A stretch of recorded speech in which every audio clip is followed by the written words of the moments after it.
Assalamualaikum warahmatullahi wabarakatuh. Salam dan bahagia. Perkenalkan, saya Marwan, calon guru penggerak Angkatan 8 dari SMK Kehutanan Negeri Makassar, Kota Makassar, Provinsi Sulawesi Selatan. Kali ini, saya akan menyajikan demonstrasi kontekstual dengan judul Pendidikan yang berpihak pada murid.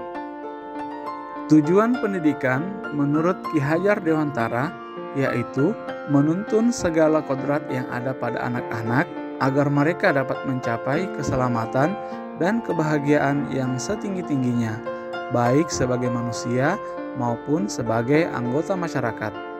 Artinya, setiap anak-anak sudah memiliki kodratnya masing-masing. Kita sebagai guru diharapkan dapat memandu atau menuntun murid untuk mencapai keselamatan dan kebahagiaan, baik sebagai murid maupun juga sebagai anggota masyarakat nantinya. Menurut Ki Hajar Dewantara, pendidik harus berperan sebagai pamong yang akan memandu murid dalam mencapai tujuan pendidikan. Pendidik juga harus senantiasa terbuka terhadap perubahan yang ada, tetapi juga harus waspada. Selanjutnya, murid diarahkan untuk merdeka dalam belajar.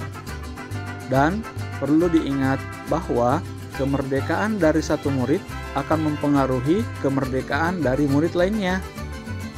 Oleh karena itu, guru memiliki beberapa peran dalam menuntun anak untuk mencapai tujuan pendidikan.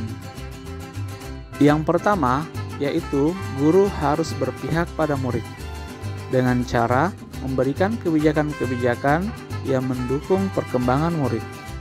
Yang kedua, guru harus bisa menuntun murid sesuai kodratnya, baik dari kodrat zaman maupun juga dari kodrat alam. Yang ketiga, guru harus memahami karakter murid. Dalam satu kelas, ada misalnya 30 anak, maka ada 30 karakter yang harus dipahami oleh guru, sehingga guru dapat memberikan solusi yang tepat untuk setiap masalah yang dihadapi oleh murid. Yang terakhir, guru harus memahami tujuan pengajaran, yaitu untuk menebalkan tingkah laku murid sehingga bisa menempatkan dirinya sebagai individu dan juga sebagai anggota masyarakat, sehingga murid akan memiliki kemampuan di bidang pengetahuan dan keterampilan serta memiliki budi pekerti yang luhur sesuai dengan kodratnya, yaitu kodrat zaman dan kodrat alam. Bapak Ibu guru, coba kita ingat kembali semboyan Ki Hajar Dewantara. Menurut Ki Hajar Dewantara, peran guru ada 3. Yang pertama yaitu ingarso sung tulodo. Artinya, guru harus memberikan contoh dan panutan yang baik kepada murid. Yang kedua yaitu ingmadia mangunkarso. Artinya, guru harus membangkitkan semangat atau kemauan belajar dari murid. Yang ketiga yaitu tuturi handayani. Artinya, guru harus memberikan dorongan atau motivasi dalam belajar. Oleh karena itu, pendidikan yang berpihak kepada murid seperti memberikan kemerdekaan dalam belajar. Yang kedua, membiasakan murid untuk berpikir kreatif dan inovatif. Yang ketiga, menyesuaikan kodrat alam di mana murid berada. Dan yang terakhir, gunakan teknologi dalam pembelajaran sesuai kodrat zaman. Walaupun pemikiran Ki Hajar Dewantara ini bagus, tetapi pada kenyataannya pelaksanaan di lapangan guru masih menempatkan dirinya sebagai sumber ilmu pengetahuan atau teacher center, sehingga membuat murid tidak memiliki kemerdekaan penuh dalam mengembangkan potensi dirinya. SMK Kehutanan Negeri Makassar yang merupakan salah satu sekolah vokasi yang membuka bidang kehutanan telah menerapkan prinsip-prinsip Ki Hajar Dewantara Adapun yang diterapkan yaitu sebagai berikut. Yang pertama yaitu program ekstrakurikuler. Dalam program ekstrakurikuler ini, murid berkembang sesuai dengan bakat dan minat masing-masing.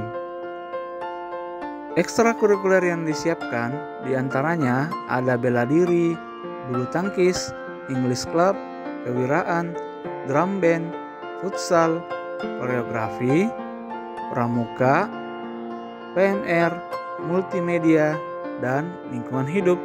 Program kedua yang diadakan adalah Malam Kerohanian untuk membentuk spiritual murid. Kegiatan ketiga yaitu literasi pustaka yang dilakukan oleh murid setiap seminggu sekali. Kegiatan ini bekerja sama dengan pihak kurikulum untuk memberikan waktu kepada murid selama 40 menit untuk melakukan literasi pustaka. Hasilnya mereka catat dalam buku literasi peserta didik. Yang keempat yaitu kegiatan pembelajaran bervariasi yang melibatkan murid, teknologi, dan juga alam sekitar. Yang terakhir yaitu kegiatan pembiasaan dengan membiasakan murid memberikan hormat kepada temannya ketika bertemu atau juga ketika bertemu dengan guru dan pembina. Walaupun sudah banyak program yang dibuat oleh sekolah, tetapi ada beberapa tantangan yang masih dihadapi oleh sekolah. Yang pertama yaitu masih ada beberapa murid yang tidak ingin mengikuti kegiatan yang diprogramkan sekolah. Yang kedua, kemampuan guru dalam memahami pemikiran Ki Hajar Dewantara yang belum menyeluruh, sehingga diperlukan solusi yang tepat untuk mengatasi kedua hal ini. Adapun solusi yang ditawarkan, yang pertama yaitu menggunakan model pembelajaran yang bervariasi, sehingga murid merasa nyaman. Yang kedua, guru mengikuti berbagai pelatihan yang dapat mengembangkan kemampuan pendidikan yang berpihak pada murid.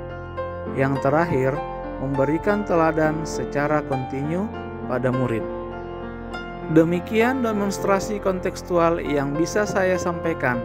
Mari terapkan pemikiran Ki Hajar Dewantara yang berpihak pada murid. Terima kasih, salam dan bahagia. Assalamualaikum warahmatullahi wabarakatuh.